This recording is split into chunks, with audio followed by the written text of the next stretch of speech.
Hello, everybody. Just adjusting the screen. Peter Greenberg here with you on this Thursday, January 11th, 2024. Hope you're having a great rest of the week wherever you are. Let me tell you where we are. We're actually broadcasting today from Beverly Hills, California, and the Waldorf Astoria, a hotel I love, right here on the intersection of Wilshire Boulevard and Santa Monica. Actually, it is Wilshire Boulevard and Santa Monica. That corner of Wilshire Boulevard and Santa Monica, which is attached, by the way, to the Beverly Hilton, which is where they have the Golden Globes every year with all the stars drinking and drunk. So we all know that story. But we have a lot of stuff to talk about today, and let's get to it before we talk a little bit more about Beverly Hills. And of course, first and foremost, you know what to do. Give me your comments and your questions. I see them on the screen here. We'll scroll down in a little second and answer them. But before we get started on that, we have to take some time to talk about one of my favorite topics, but not by choice, but one that has to be discussed, and that's the Boeing 737 MAX-9. You know I've been covering that story since it started a number of years ago with those two terrible fatal crashes, one in Indonesia, one in Ethiopia, still being litigated, by the way. I'm one of those people who I cannot believe that people from Boeing did not go to prison on this. The intercepted memos of them trying to flim-flam and bamboozle the FAA are well known.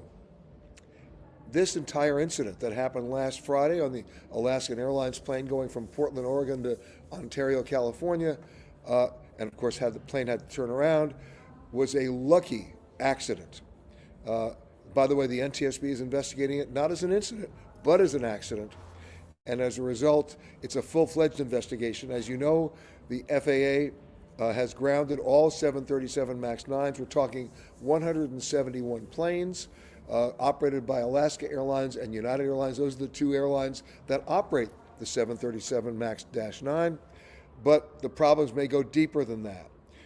Here's the situation, and let's go back and talk about it. The 737 is the most widely used jet in America. It is, it's been around since 1965, different incarnations, right? The Model 100 all the way through to the MAX-9, and a very successful plane. Airlines love it, but Boeing wanted to continue to extend the fuselage, add more people to the plane, add more range to the plane. It's still a two-engine plane. It's still a narrow-body plane. And there's a rule that if you really make a new plane, it has to be certified as a new plane. Boeing didn't want to do that because to do that would be to delay the delivery of these planes to all their customers. So they were able to finesse a definition of terms, if you will, with the FAA that it was not a new plane. So it didn't need a completely new certification process. Nothing new to look at here. Well, in fact, there was.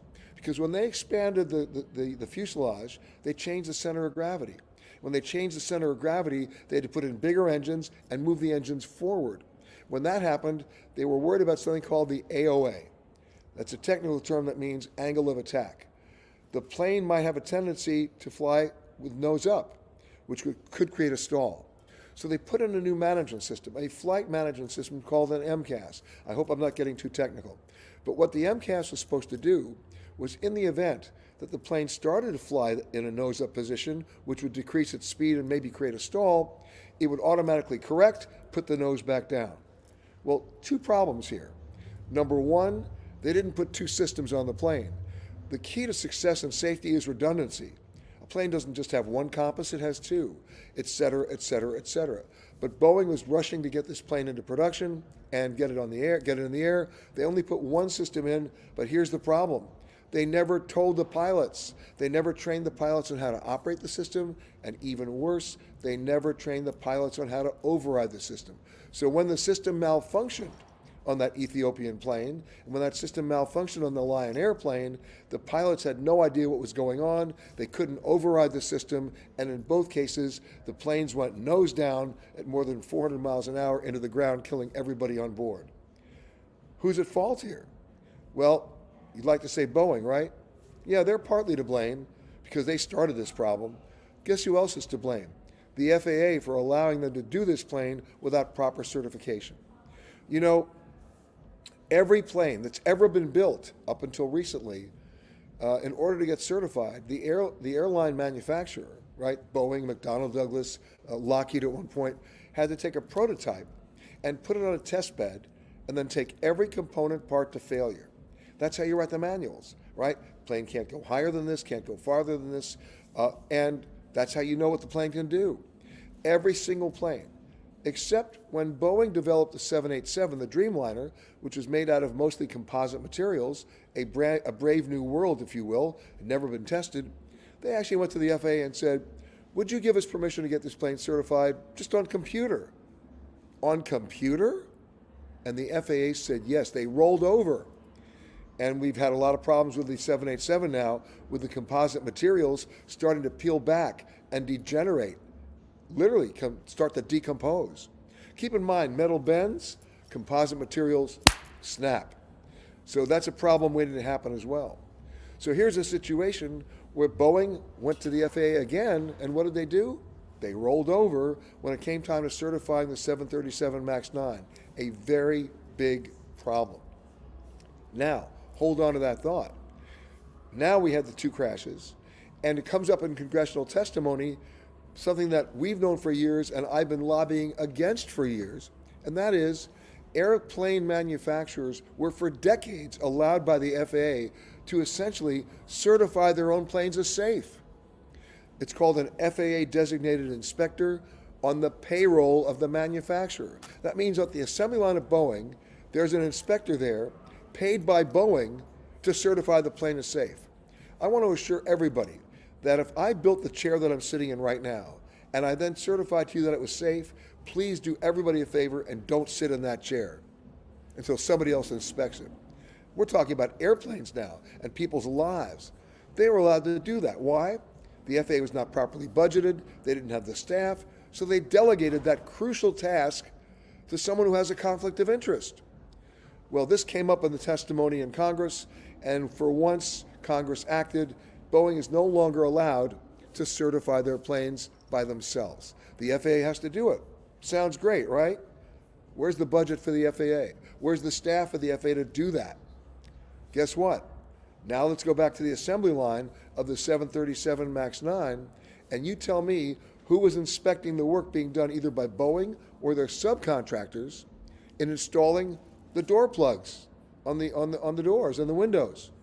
What are we finding now in the investigation? We're looking at all these other planes, and they're finding missing bolts, missing nuts, missing washers, missing fasteners. That's why this plane is going to stay grounded for a while, because now the word is out.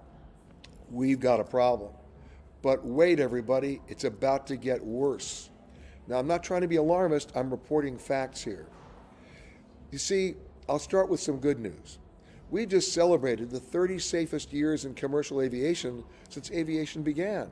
That's great. We've had very few fatal accidents. We had Colgan Air back in 2009.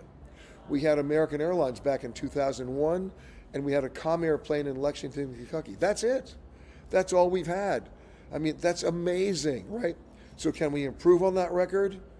Probably not, because it's that good. But the challenge right now is, can we maintain it? And my answer to you is, we can't. Why? Because of system flaws that are still existing in the culture of safety with the FAA and everybody else. Here's the deal. I'm going to give you the maintenance deal. If I'm an FAA inspector, I should have the right to inspect the work that's being done on the assembly line and at maintenance. Well, more and more airlines are farming out their maintenance to overseas sites because it's less expensive. They're called MROs, Maintenance Repair Organizations. They're in places like San Salvador and the Philippines. Nothing against those countries, and I think they do very good work. But the question is, where is the oversight? Where is the oversight? So if I'm an FAA inspector, and I have a reason to want to go inspect the work, you know what I have to do? I have to get permission from my superiors, and I have to justify why I want to go. There should be no justification. I need to go inspect what they're doing. Isn't that justification enough? Let's say they actually give me permission. Are you ready for this? You're going to get angry. If I'm given permission to go inspect that facility, I'm required under federal regulations to give that facility a 7-day notice that I'm coming. That's like the health department telling the restaurant, we'll check out your kitchen in 7 days. The kitchen's going to be gleaming and spotless. This is the issue we have right now. So as we continue to watch the investigation unfold with the NTSB, as we continue to watch the inspections and what they're discovering, keep all of that in mind, and I will continue to talk about that in the days and weeks to come, because this story's not going to go anywhere. Let's scroll down and say hello to some people. And by the way, I'm going to start moving because I'm in the lobby of the Waldorf now, but it does me no good. It does you to not see Beverly Hills. So in about 2 or 3 minutes, I'm going to grab my laptop. We're going to keep the signal, and we're going up on the roof to have some fun as well. But let's get to your statements and comments and everybody else. Hello from Harriet and Jim. Going in March to Bangladesh. All right. You know what? I'll have a separate answer for you on that. Okay. Steve says, Peter, your predictions on the FAA oversight and safety from a few episodes back feel like they're ringing true. Well, it doesn't feel like it. I'm afraid they are true. April, I keep telling people the same about the Boeing incident. You saw this a few years back. Yes, I did. Good morning from Denver, Evelyn. By the way, I'll be in Denver on January 20th and 21st, speaking at the Travel and Adventure Show. And if you're in Denver, I'll look forward to seeing you there. I'll be at the convention center. Now what we're going to do here, we're going to do this very gingerly and hope that we can hold the signal. We're going to move up to the penthouse at the Waldorf and maybe even on the roof. So hold on a second. I'm going to start moving, and I'll still talk to you on the way as we scroll down. Hopefully we'll keep the signal in the elevator. If I lose you, then we'll come right back on in about 2 minutes. So stay with me, everybody, okay? Brenda's saying good morning. We've got Carol saying, good morning from a rain-soaked Long Island. Don't I know it? My neighbors in Long Island are sending me pictures of all the flooding and the trees that are down, not to mention the power shortages. So good luck with everybody. I'll be back there soon, and I hope the water levels go down. Greetings from the Bay Area from Joan. Michelle is saying hello from Tampa. Now I'm getting in the elevator. Let's hope we hold the signal. And if I lose you, I'll be back in less than 3 minutes. Here we go, up in the elevator. Okay, here we are. I'll scroll down again. Gail's saying hi from a very wet Pennsylvania.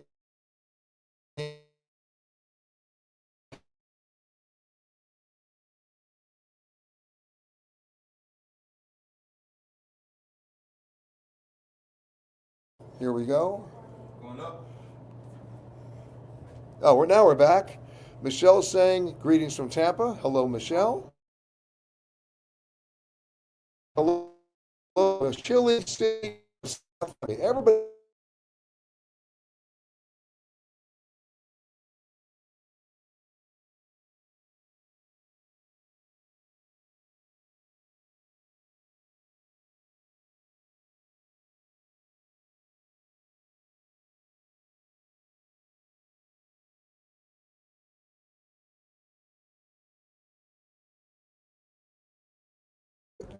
There we are. Now we're back. Sorry about that, everybody. Are we going this way? We are. Okay. And by the way, it's chilly here in Beverly Hills. But I got to show you the view, guys. You can't beat this. Here, I'll do that. There we are. I'll give you the 360, but we'll come over here where it's even a better view. And it's also windy. I'll even give you, this is the one day of the year where you get the LA skyline. You get to see all the way down to downtown. This is the day the aerial photographs are taken of LA. Here we go, I'm gonna turn it around, and now you're gonna see it.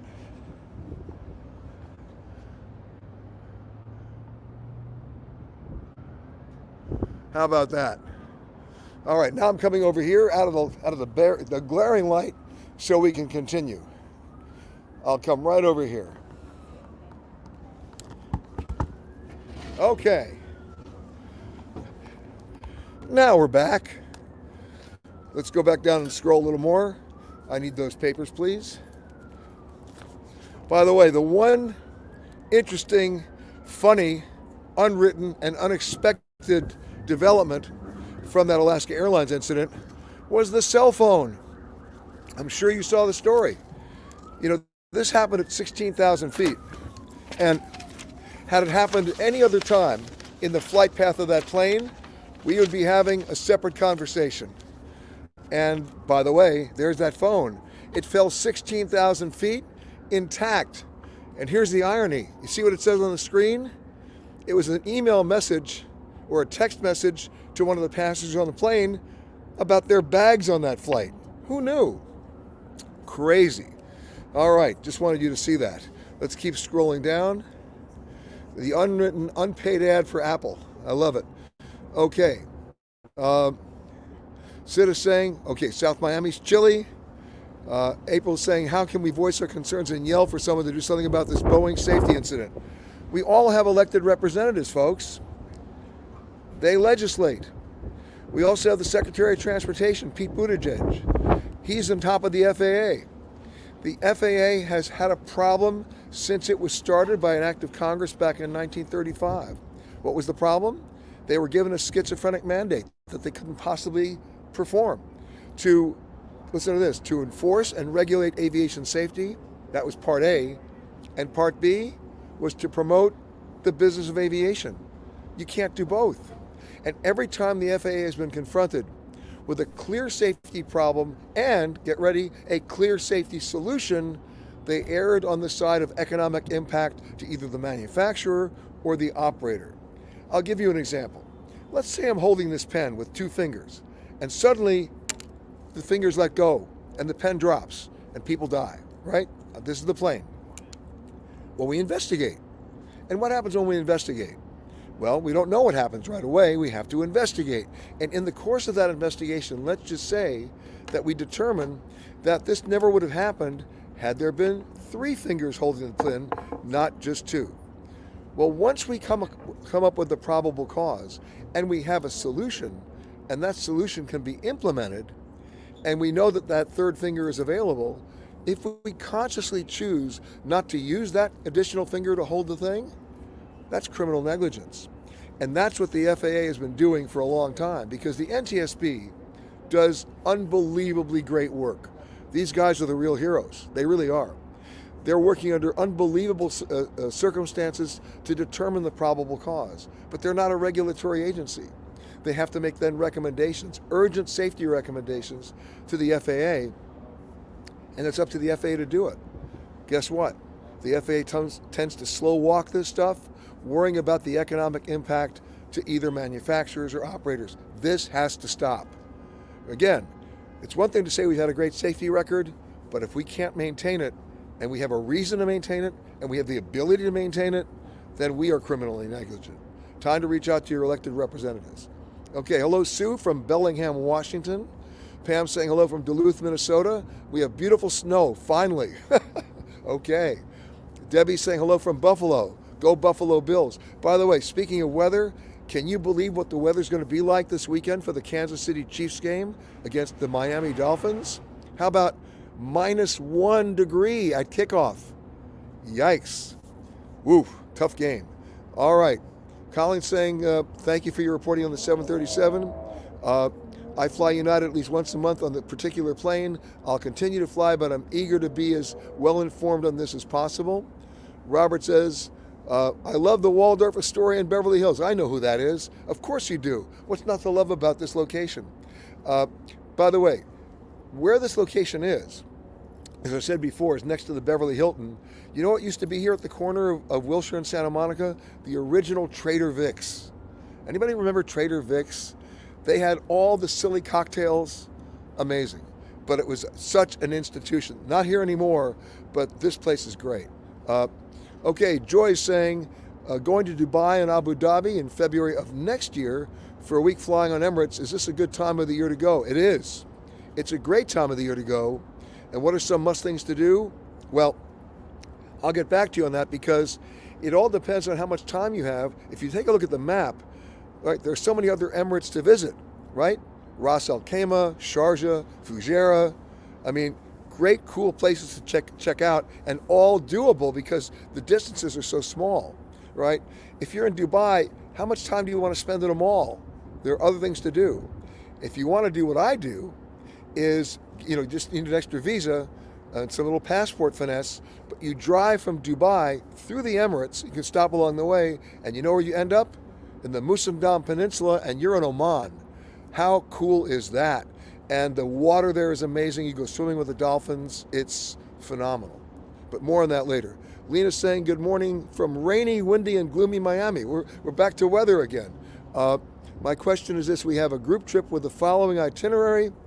Oh boy, listen, it's Miami, Charles de Gaulle, Istanbul, Athens, Miami. Do you think now would be the best time to buy our tickets? So you're going in July. No, it's not the best time to buy your tickets.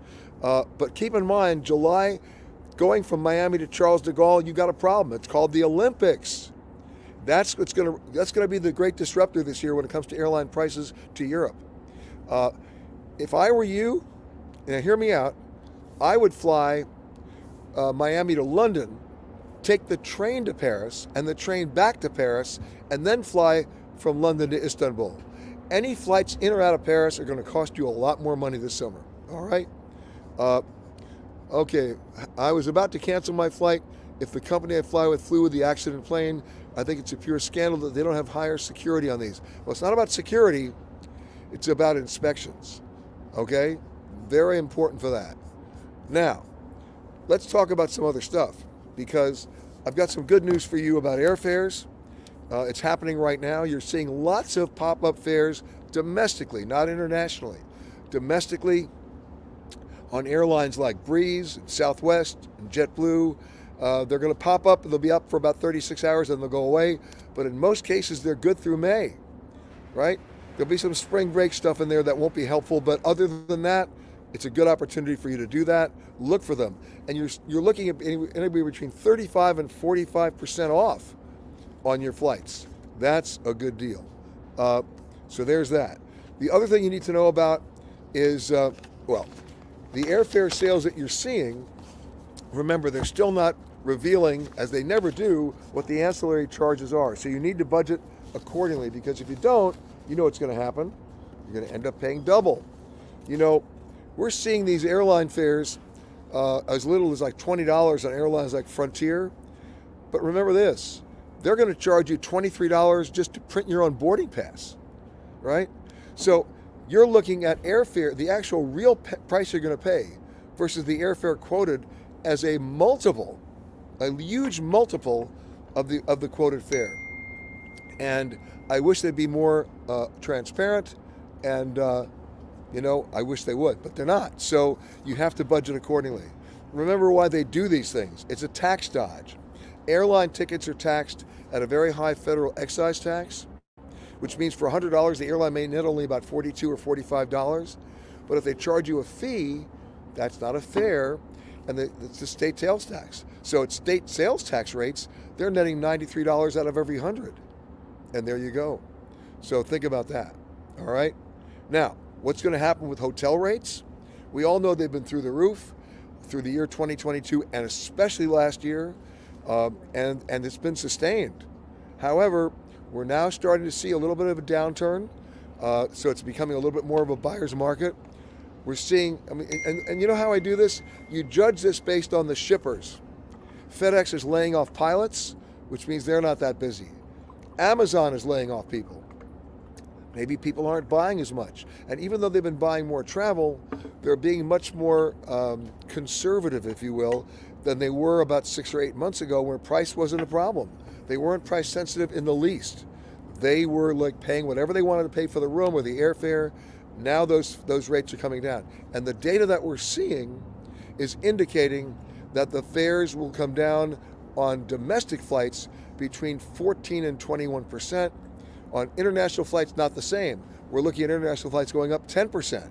But domestic, between those figures, and then hotel rates between 10 and 14% coming down in this country.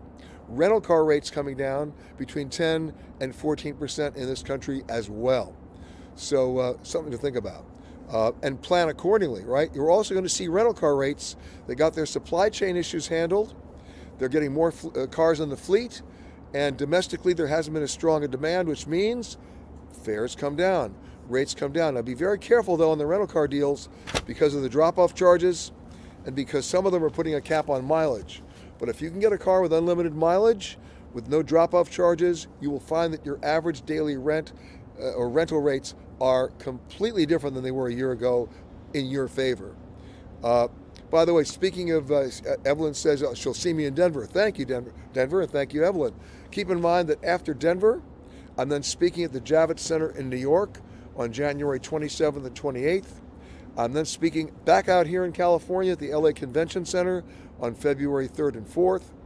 Then we move to Phoenix around the 17th and 18th of February. Then we are in Atlanta, we're in Dallas, we're in San Francisco. So if you go to travelandadventureshows.com, it'll list all the cities and dates where I'm speaking, and I hope to see you come out there. And in fact, I've put together some amazing panels that I'll be moderating in addition to my speaking that I think you'll find helpful, especially in this disruptive world. All right, let's see. Katrina's saying hello from Alabama. Lizette's saying hello from Chicago. Is it still safe to travel to Istanbul? Lizette, it's always been safe to travel to Istanbul. I don't know where you got that. Remember what I always say. Fear is the worst four-letter word that starts with F when it comes to travel. If you want to know good information, I'm going to give you three things to do. One, just because you got to do it anyway, check with the U.S. State Department advisories, but don't make that your solitary source. Then go to the British Foreign Office and see what they're recommending to their citizens. And then finally, and people don't do this, in every major city in the world, and Istanbul is certainly no exception, they publish English language newspapers, local. You can find them online. Go back to the last 2 weeks of issues, and you'll know from reading those newspapers whether you should go or not. It's really as simple as that. Okay. My friend Captain Jonathan Atkin is talking about helicopter safety today. And you know what? Jonathan will have a separate conversation on that. Ellen says there's a Trader Vic's in Amman, Jordan. A reason to go. There used to be a Trader Vic's at the Hilton in London as well. But if they've got a Trader Vic's in Amman, Jordan, get yourself a designated driver because they have those frilly drinks.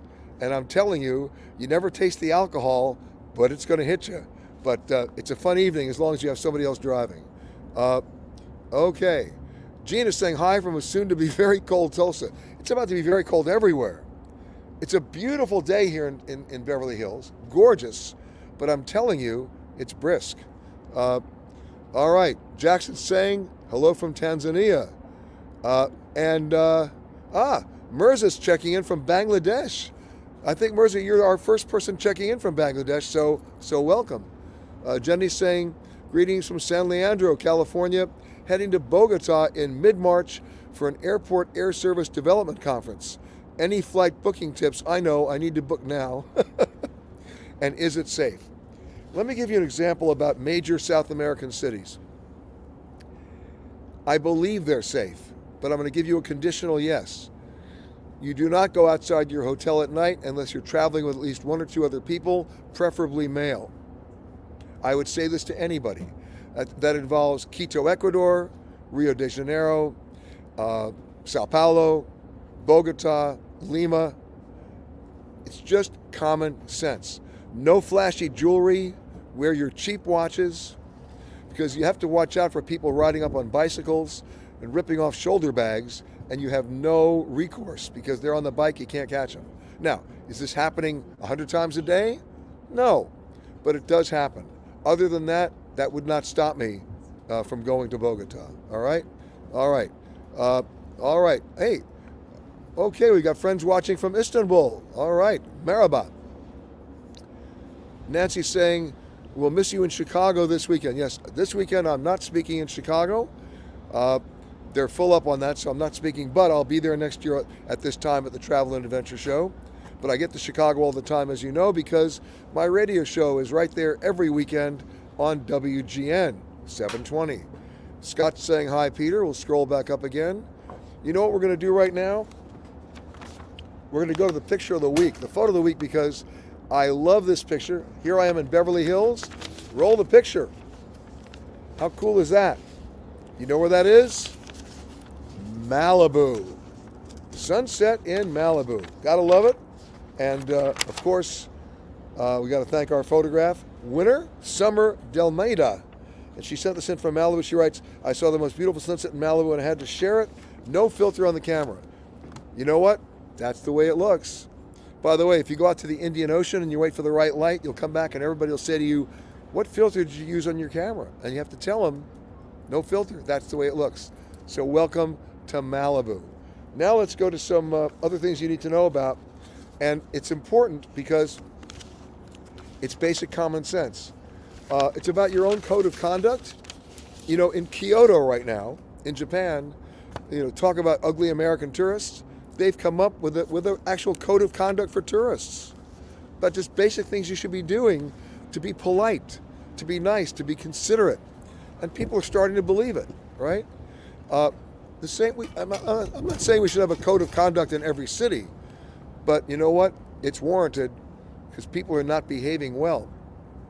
In fact, there'll be more regulations between now and June on groups traveling, on foreigners traveling to certain cities, on the numbers that they're going to start limiting, because the demand overseas is still strong and people just are crowding in, and it's not fun.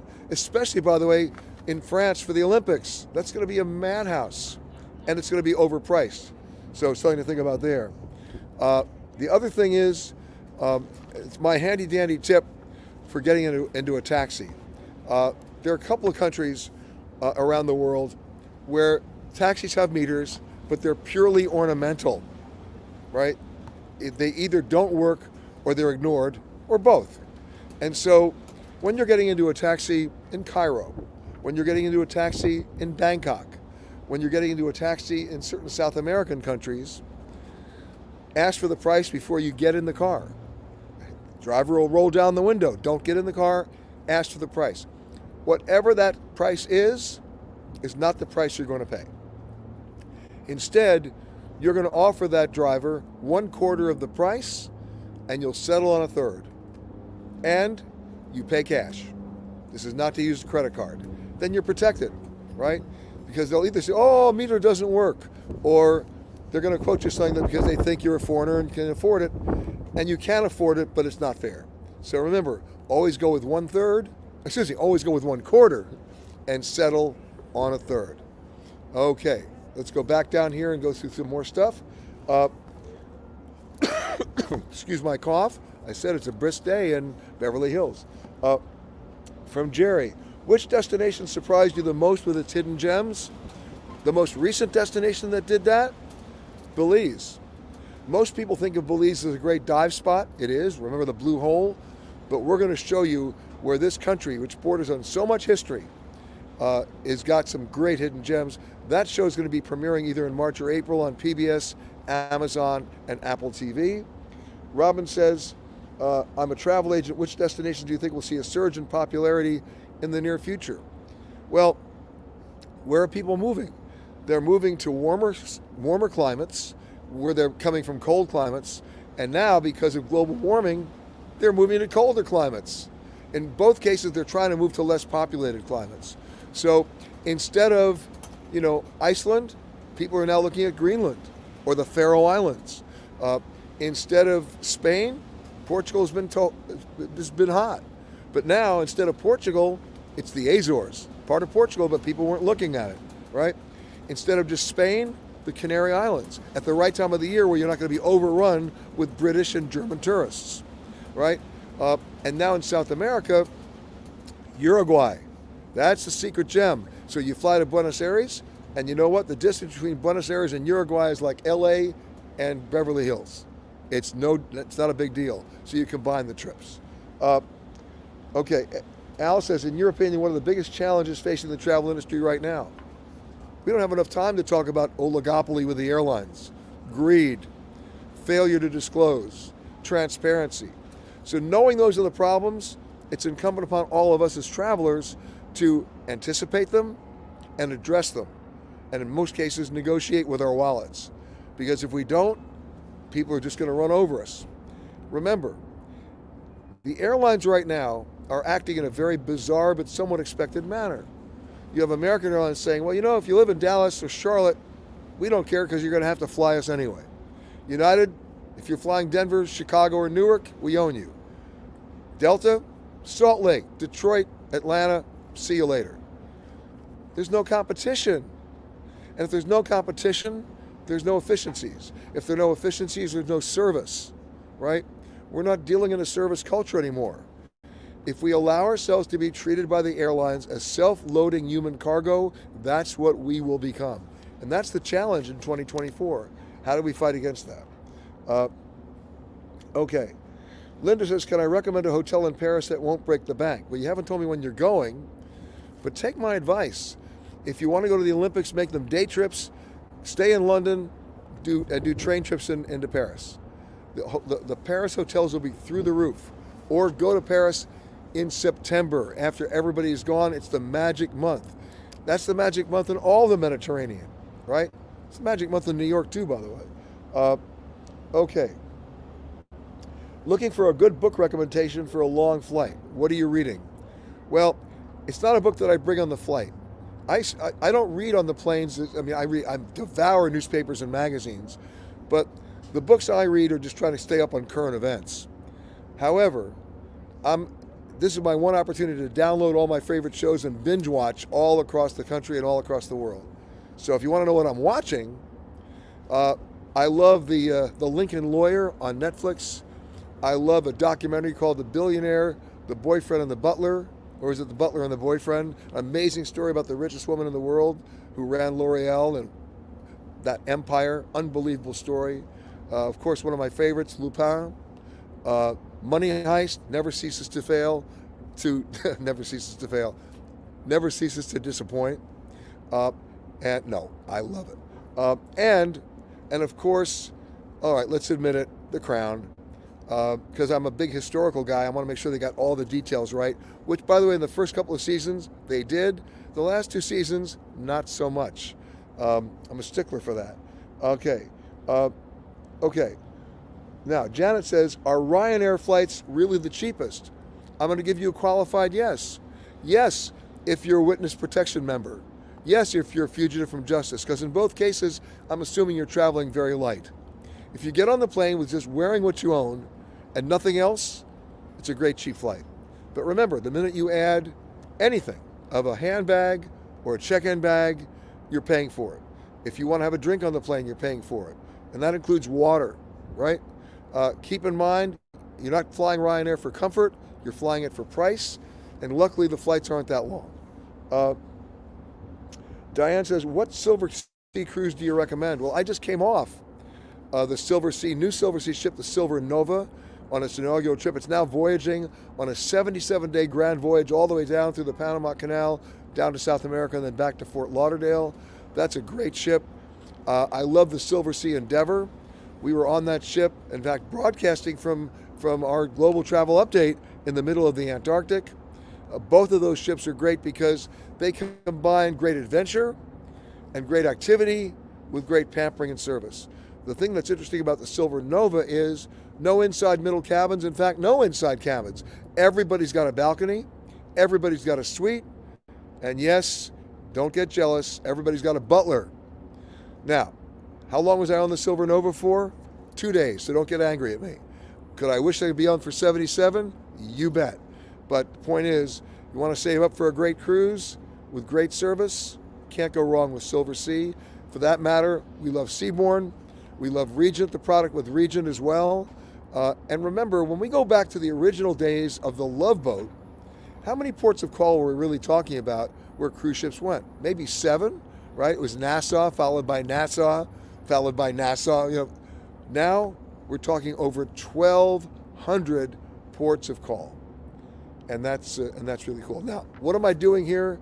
Talking to you from the rooftop of the Beverly Hilton and the Waldorf Astoria here in Beverly Hills. We're actually doing one of my television specials on PBS called The Hidden Gems of Beverly Hills. That's right. There are hidden gems. And I'm not going to tell you what they are now. It'll be airing a little bit later this year. But you've all heard of Rodeo Drive, right? Well, we're going to show you what nobody knows that's under Rodeo Drive. We're going to show you secret kitchens and secret gardens and stuff that goes way beyond the tour of the Hollywood homes. So that's why we're here. We're also broadcasting our radio show from here. We're taping that a little bit later.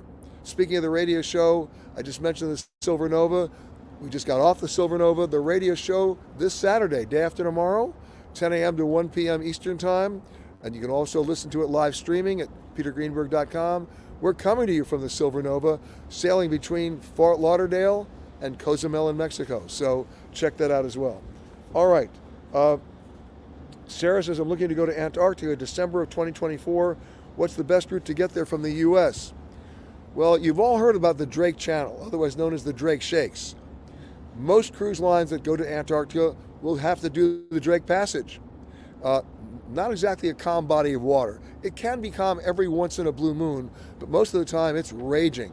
So for a period of about 18 to 20 hours, some of you might be having a conversation with a porcelain telephone in your cabin as you go from the tip of South America down to the Antarctic.